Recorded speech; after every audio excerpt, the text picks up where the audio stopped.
Hi, YouTube friends. I wanted to do a quick run through of an idea on how to creatively modulate your effects with kind of a step sequencer concept, but I think even easier than step sequencing once you've got it set up.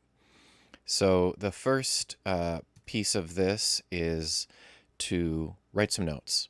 So here's a couple notes on a piano. They're big long whole notes, and they just sort of move in octaves here. Second, you're going to add some effect with that the effect has to have a sidechain. I'm using iZotope trash here, and I've just got some mega distortion dialed in. Yeah. And I'm kind of automating it a little bit. I'm gonna like add a little kind of weird vowel filter modulation-y things that aren't crucial to the experiment, but I do have these things kind of wee wow wee. They're not vowels per se, but they're kind of like that. And yeah, I'm just gonna sort of keep that back like that for now, but we'll add it a little bit. We'll just do that nice. So, and then you want to write the sidechain part, and this should have a nice kind of clicky transient sound. So I used big kick here, and we'll just send it out the main. I took the body out of the kick, so you don't have to hear that big thumpy boomy sound. It's just a nice little click, just a default click sound off of a kick instrument. Any instrument will do. I just wrote a little pattern. Now this is complicated enough for you to hear the rhythms. And then you're going to click that, or sidechain that click into the effect. So we'll bring up trash here. We'll send this out bus 3 on this DAW. It doesn't matter, whatever.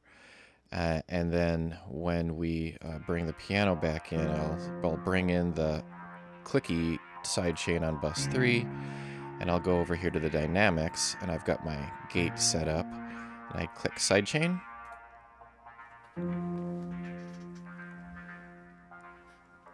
So I was looking for I came up with this as an idea for how to kind of make some of these intro sounds a little more interesting and get some variety out of the way that instead of writing another synth part, just sort of sequencing some distortion.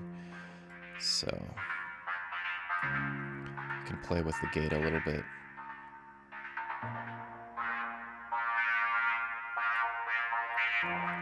You can do a nice soft gate.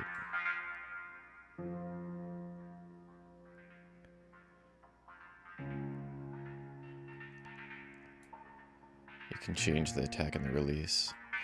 And you can obviously sit there and tweak for a while. So that's the last step, is you can, I don't know if I've even got these dialed in actually. I was thinking that these frequencies I could probably play with a little bit more. Oh, there we go.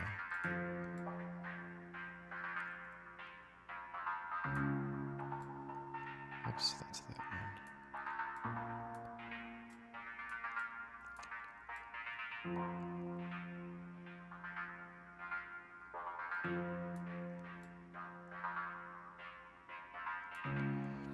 So this has got a high pass on it.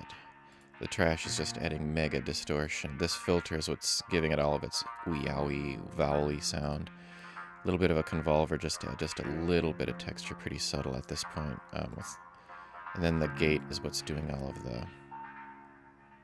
I think I like the hard gate better. And then some delays so that it doesn't have such a... Well, doesn't sound that different. What's interesting, I found the delay is actually seeming to come before these dynamics. This gate is actually gating the delayed effect, even though it's backwards in terms of the sequence. They're not going left to right in that case. So let's go back here and listen to it in context. So...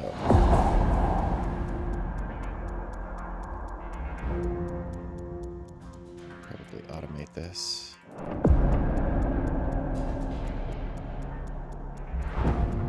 Let's see.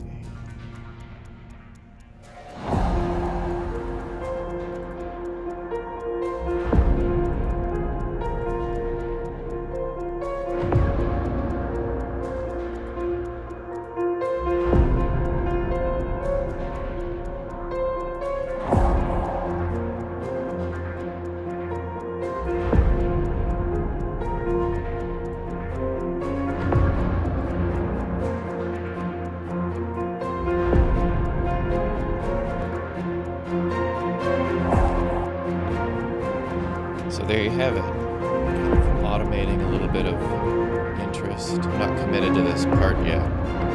I made the rhythm a little simpler so it doesn't distract. But you've got it mixed in here. Got a solo though.